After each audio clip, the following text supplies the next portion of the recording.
ଜୟ ଜଗନ୍ନାଥ ସାଙ୍ଗମାନେ।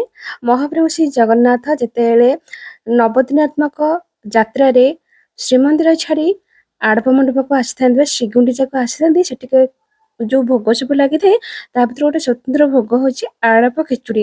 ସେଇ ଖେଚୁଡ଼ି ମୁଁ ଆପଣମାନଙ୍କ ସହିତ ଆଜି ସେୟାର କରିବି।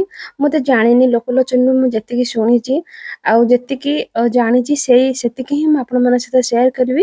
ଆଶା କରୁଛି ଆପଣମାନଙ୍କୁ ନିଶ୍ଚିତ ଭାବରେ ପସନ୍ଦ ଆସିଥିବ। ଆଉ ଯଦି ଆପଣମାନେ ଜାଣିଥିବେ ଏ ବିଷୟରେ କିଛି, ମୋତେ ନିଶ୍ଚିତ ଭାବରେ କମେଣ୍ଟ କରିକି ଜଣେଇବେ। ଆଉ ଜଗନ୍ନାଥଙ୍କର ଅନେକ ଲୀଳା, ତାଙ୍କ ରୋଷେଇର, ତାଙ୍କ ଖାଇବାର କଳନା ନଥାଏ। ଆଉ ବିଭିନ୍ନ ପ୍ରକାର ବ୍ୟଞ୍ଜନ ଯୋଉଟାକି ସାରା ପୃଥିବୀରେ କୋଉଠି ବି ହଉନଥିବ, ତାଙ୍କର ସେ ଖେଚୁଡ଼ି ଆଜି ମୁଁ ଆପଣମାନଙ୍କ ସହିତ ସେୟାର କରିବି। ଆଉ ତା ପାଇଁ ଦରକାର ବାସୁମତୀ ଚାଉଳ। କାହିଁକି ନା ବାସୁମତୀ ଚାଉଳ ସବୁବେଳେ ମନ୍ଦିରରେ ହିଁ ଭୋଗ ଲାଗିଥାଏ, ଗୋବିନ୍ଦ ଭୋଗ ଯୋଉଟା କହନ୍ତି। ଆମେ ନର୍ମାଲ ଯୋଉଟା କ୍ଷୀରି ପାଇଁ ନେଇଥାଉ, ସେଟା ସବୁବେଳେ ଖେଚେଡ଼ି ପାଇଁ, ତାଙ୍କର ଅନ୍ନ ପାଇଁ ସେଟା ହିଁ ଲାଗିଥାଏ।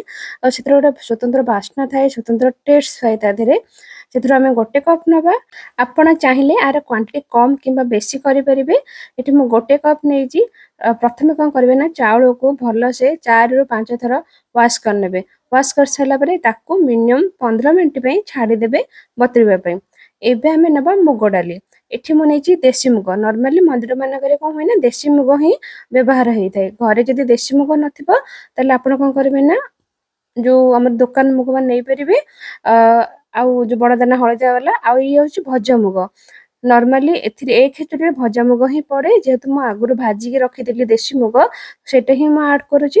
ଆପଣ ଯଦି କଞ୍ଚା ମୁଗ ନେଉଛନ୍ତି ନା, ତାକୁ ହାଲକା ଟିକେ ଭାଜିବେ, ଯେମିତି ତାର ଟିକେ ଜଷ୍ଟ ଆରମ୍ବା ତାର ଟିକେ ବାସ୍ନା ଆସିବ।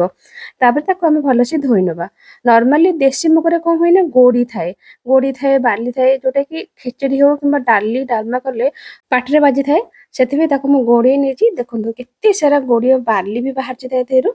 ଏବେ ଆକୁ ମଧ୍ୟ ଆମେ ସେଇ ଚାଉଳ ସାଙ୍ଗରେ କ'ଣ କରିବା ନା, 15 ମିନିଟ୍ ପାଇଁ ଛାଡ଼ିଦେବା ଭିଜିବା ପାଇଁ। ସେଇ ଭିତରେ ଏଠି ମୁଁ ନେଇଛି 1 ଇଞ୍ଚ ପାଖାପାଖି ଅଦା। ଅଦାକୁ ଚୋପା ଛଡ଼େଇକି କ'ଣ କରିବେ ନା, ତାକୁ ଭଲସେ ଛେଚି ନେବେ। ନର୍ମାଲି ଏଥିରେ ଛେଚା ଅଦା ହିଁ ଦିଆ ହୁଏ। ଆଉ ପୁରା ଏକଦମ ପୁରା ଟିକେ ଖଣ୍ଡ ରହିବନି, ଏକଦମ ପୁରା ଛେଚି ନେବେ। ତାପରେ ଆମେ ଏଠି ନେବା ଗୋଟେ ଡିସ୍। ଆପଣ ନର୍ମାଲି ଯଦି ଘରେ ଆପଣଙ୍କ ପାଖରେ ମାଟି ହାଣ୍ଡି ଥିବ କିମ୍ବା ପିତ୍ତଳ ଥିବ, ଆପଣ ନିଶ୍ଚିନ୍ତ ଭାବେ ୟୁଜ୍ କରିପାରିବେ। ନର୍ମାଲି କିନ୍ତୁ ମନ୍ଦିର ମାନଙ୍କରେ ମାଟି ହାଣ୍ଡିରେ ବା ଯାହା କୁହନ୍ତି କୁଡୁଆ, ସେଥିରେ ହେଇଥାଏ। ଆଉ ଯେହେତୁ ଆମ ପାଖେ ନାହିଁ, ଡିସ୍‌ରେ ଆମେ ବନେଇବା, ସେଥିପାଇଁ ଏଠି ମୁଁ ନେଇଛି 4 କପ୍ ପାଣି। 1 କପ୍ ଚାଉଳ, ହାଫ୍ କପ୍ ମୁଗ ପାଇଁ 4 କପ୍ ପାଣି ଦେବି। ପାଣିଟା ଫୁଟି ଆସିଲେ ସେଥିରେ ହାଫ୍ ଚାମଚ ଦେଇଦେବେ ହଳଦୀ ପାଉଡର, 1 ଚାମଚ ଦେବେ ଗୁଡ଼, ତା ସହିତ ଦେବେ ସ୍ୱାଦ ଅନୁସାରେ ଲୁଣ। ଏଠି ମୁଁ ହାଫ୍ ଚାମଚ ଲୁଣ ନେଇଛି। ତା ସହିତ ଦେବେ ଛେଚିକି ରଖିଥିବେ ଅଦା, ଦେବେ ହାଫ୍ କପ୍ ନଡ଼ିଆ କୋରା, ନଚେତ୍ ନଡ଼ିଆ ଖଣ୍ଡ ମଧ୍ୟ ଆପଣ ଦେଇପାରିବେ। ଏଠି ମୁଁ କୋରା ଦେଇଦେଇଛି। ତାକୁ ପକେଇ ସାରିଲା ପରେ ଯୋଉ ଆପଣ ଚାଉଳ ରଖିଥିବେ ବତୁରେଇକି, ଚାଉଳ ପ୍ଲସ୍ ମୁଗ, ତାକୁ ମଧ୍ୟ ଏକାଠି ପକେଇ ନେବେ। ପକେଇକି କ'ଣ କରିବେ ନା, ଗ୍ୟାସ୍ ଫ୍ଲେମ୍‌କୁ ପୁରା ଲୋ କରିବେ। ଲୋ କରିକି ତାକୁ ଛାଡ଼ିଦେବେ। ମିନିମମ୍ ଇଏ ମୋର 20 ମିନିଟ୍ ଭିତରେ ହେଇଗଲା। ସେ 20 ମିନିଟ୍ ହିଁ ତାକୁ ଆପଣ ଛାଡ଼ିବେ। 20 ମିନିଟ୍ ଭିତରେ ଆପଣ ଟିକେ ଚେକ୍ କରିନେବେ। ଆଉ ଯଦି ଚୁଲିରେ କରିଥିବେ ନା, ତାକୁ ଧିମା ଜାଳରେ ହିଁ ଆପଣ କରିବେ। ଆଉ ଏଠି ମୁଁ କ'ଣ କରିଛି ନା, ହାଫ୍ ଚାମଚ ନେଇଛି ଗୋଲମରିଚ। ଆଉ ପୁରା ଜଷ୍ଟ ଅଳ୍ପ 1 ପିଞ୍ଚ ଆପଣ ନେବେ ଜାଇଫଳ। ତାର ଯୋଉଟାକି ମନ୍ଦିର ମାନଙ୍କରେ ୟୁଜ୍ ହେଇଥାଏ ବା ବ୍ୟବହାର ହେଇଥାଏ। ତାର ବାସ୍ନାଟା ବହୁତ ଭଲ ଅଛି, କିନ୍ତୁ ଅଧିକ କ୍ୱାଣ୍ଟିଟି ହେଇଗଲେ ଟେଷ୍ଟ ମାନେ ତାର ବାସ୍ନା କଡ଼ା ହେଇଯିବ, ଖାଇ ହେବନି। ତେଣୁକରି ଜଷ୍ଟ ଅଳ୍ପ ଦେବେ। ଚିମୁଟେ ଦେଖୁଛନ୍ତି ତ ମୋ ହାତକୁ, ସେଇ ଟାଇପ୍‌ର ହିଁ ଦେବେ ଅଳ୍ପ। ତା ଦେହରେ 2ଟି ଗୁଜୁରାତି ଆଡ୍ କରିବା। ଆଡ୍ କରି ତାକୁ ଭଲସେ ଛେଚି ନେବା। ଆକୁ ଜମା ଦରଦରା ରଖିବେନି, ପୁରା ଏକଦମ ଫାଇନ୍ ପାଉଡର ବନେଇବେ। ଦେଖୁଛନ୍ତି ତ ମୋ ହାତକୁ, ପୁରା ଫାଇନ୍ ପାଉଡର ହେଇଯାଇଛି। ଏବେ ସେଇ ଭିତରେ 20 ମିନିଟ୍ ଭିତରେ ଏଠି ଦେଖନ୍ତୁ, ମୁଁ ଚେକ୍ କରି ନେଉଛି, ପାଣି ପୁରା ମରିଯାଇଛି। ଦେଖିପାରୁଥିବେ ଖେଚେଡ଼ିରୁ ଜଷ୍ଟ ଟିକେ ଟିକେ ପାଣି ଅଛି। ଆଉ ମୁଁ ଚେକ୍ କରିକି ବି ଆପଣଙ୍କୁ ଦେଖଉଛି, ଡାଲି ପ୍ଲସ୍ ଚାଉଳ ବଢ଼ିଆ ସେ ସିଝି ଯାଇଛି। ସିଝିଛି ମାନେ ଏକଦମ ପୁରା ନରମ ହେଇନି।